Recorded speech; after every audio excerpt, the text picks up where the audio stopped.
Le Tania d'aujourd'hui, donc nous sommes le Vav, le 6 Marcheshvan. Dans l'étude de Shabbat, le Admor Azaken a rapporté une partie du Zohar, en l'occurrence Raya Mehemna, dans laquelle Rabbi Shimon Bar Yochai dit, enfin on a l'impression qu'il nous dit que bien l'étude de la Kabbalah, l'étude du Nistar, des choses qui sont cachées, profondes, eh bien ça c'est Etzraïm, c'est un niveau qui est très haut, c'est le Tov absolu, c'est le bien absolu, et puis il y aurait une sous-partie, c'est l'étude du Niglé, l'étude de la Torah telle que nous on l'étudie de nos jours, c'est-à-dire la halacha, tout ce qui est en rapport avec les permissions, les interdictions, les choses qui peuvent nous paraître très matérielles.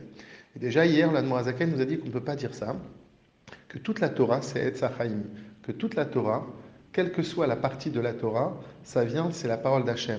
Et qu'il n'y a pas une parole qui est futile, tout vient d'Akadosh Baruch Hu, tout est Kadosh, il n'y a pas de sous-partie. Tout a été donné par Akadosh Baruch Hu.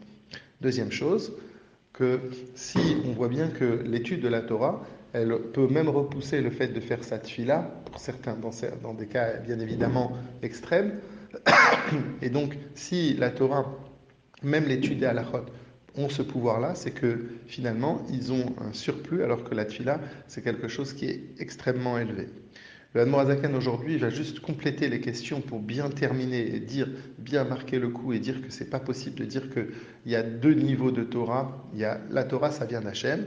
Il dit déjà une autre preuve qu'on peut amener, c'est que quand Mashiach viendra, eh bien, on devra connaître quand même des lois. On devra connaître des lois, par exemple, tout simplement la shrita. Comment faire la shrita? Et donc ça, c'est des lois techniques. Et une personne ne va pas naître en ayant la science infuse et en étant un shochet de la naissance. Pourquoi on devra faire la shrita? Parce que quand Mashiach viendra, on offrira aussi des sacrifices, des korbanot. Aussi une autre chose qu'il faut connaître, il faudra connaître quand Mashiach viendra. Quand Mashiach viendra, il faudra connaître aussi les lois de pureté et d'impureté, puisqu'on nous dit qu'il y aura encore des naissances et il y aura encore plus de naissances, puisque de nos jours, une naissance, il y a un laps de temps de 9 mois, alors que quand Mashiach viendra, eh bien, chaque jour, le jour de la conception, ça sera le même jour que le jour de la naissance. Donc par conséquent, il y aura encore plus un besoin de connaître les lois de pureté et d'impureté, de Touma, de Tahara. Et il y a aussi plein de dynimes qu'on va voir qui existeront aussi quand Mashiach sera là. Donc tout simplement pour dire que ce n'est pas une excuse. La preuve, c'est qu'on voit bien même que quand Eliaou, on dit à chaque fois qu'on a un doute, qu'on étudie la Torah, on a un doute, on dit Eliaou Hanavi viendra et il nous répondra à ces problématiques de dynim, de halachot.